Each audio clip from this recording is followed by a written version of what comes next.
pourquoi on vous a proposé de vous réunir aujourd'hui pour échanger? Tout simplement, vous connaissez le contexte qui a amené ce débat, c'est-à-dire ce qu'on a appelé la crise des gilets jaunes, donc des gens qui se sont exprimés autour de difficultés sociales et qui a amené donc une initiative au niveau national de dire alors on va, initiative prise par le gouvernement, on va proposer d'organiser des débats pour pouvoir échanger sur différents problèmes que les gens ont.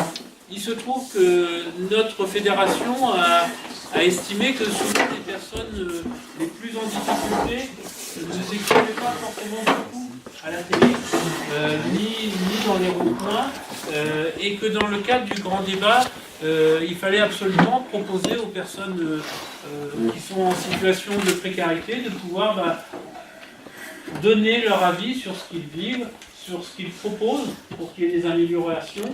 Et donc, notre fédération a proposé un certain nombre de questions plus centrées sur les difficultés sociales, alors que le grand débat, il y a des questions beaucoup plus larges autour des impôts, autour de la citoyenneté, autour de l'écologie, la transition écologique et l'administration. Nous, on a proposé des choses peut-être un peu plus concrètes qui concernent votre vie au quotidien. Et donc là, on attendait de voir combien on allait être, mais il semble que le groupe n'est pas trop nombreux, donc c'est peut-être pas nécessaire de faire des sous-groupes. On peut en rester comme ça. Et on a un certain nombre de questions. Il va falloir qu'on puisse les aborder tous. Il y en a 11 en tout. Donc il va falloir prendre à peu près 10 minutes par question. Et pour chacune des questions, le but c'est que chacun puisse dire ce qu'il en pense.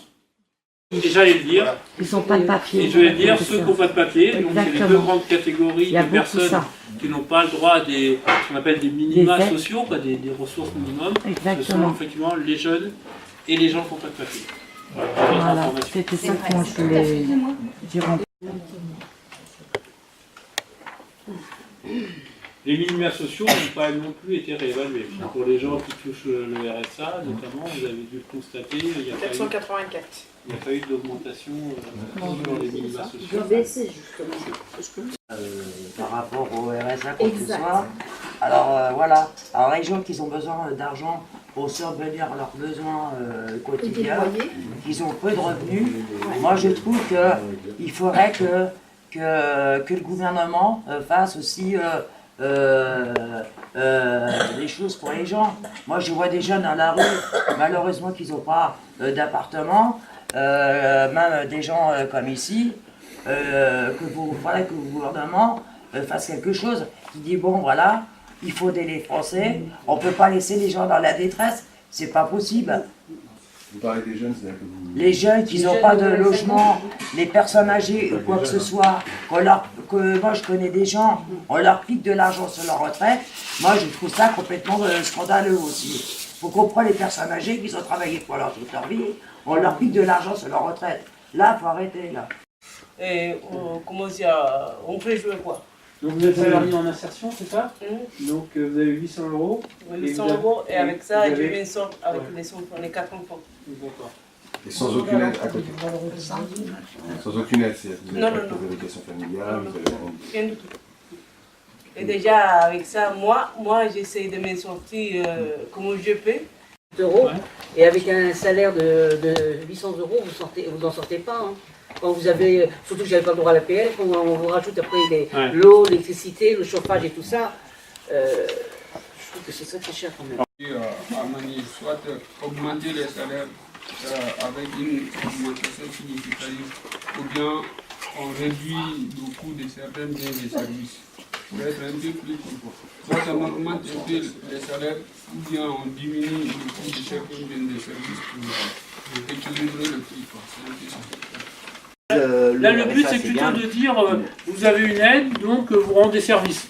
En gros, à une association, à une mairie, de façon un peu large. Il faut savoir comment c'est tourné aussi, parce que c'est vrai que les gens qui sont au RSA, on va leur dire, admettons, obligation de travailler 15 heures par mois. Mais cette personne-là, elle a le droit de se dire, à qui ça va rapporter ces 15 heures que je donne quand même. Il y en a qui vont essayer de gratter ça. Alors là, l'idée, c'est pour des services publics, quoi. C'est pour les gens. Pour moi, si c'est ça rentre dans un projet professionnel. Voilà, il faut que ce soit quand même. Voilà, je ne peux pas, voilà, mon revenu est très bas, voilà, je ne peux pas trouver un appart, voilà. Parce que les appartements coûtent trop cher, voilà. Et je trouve ça inadmissible. Voilà.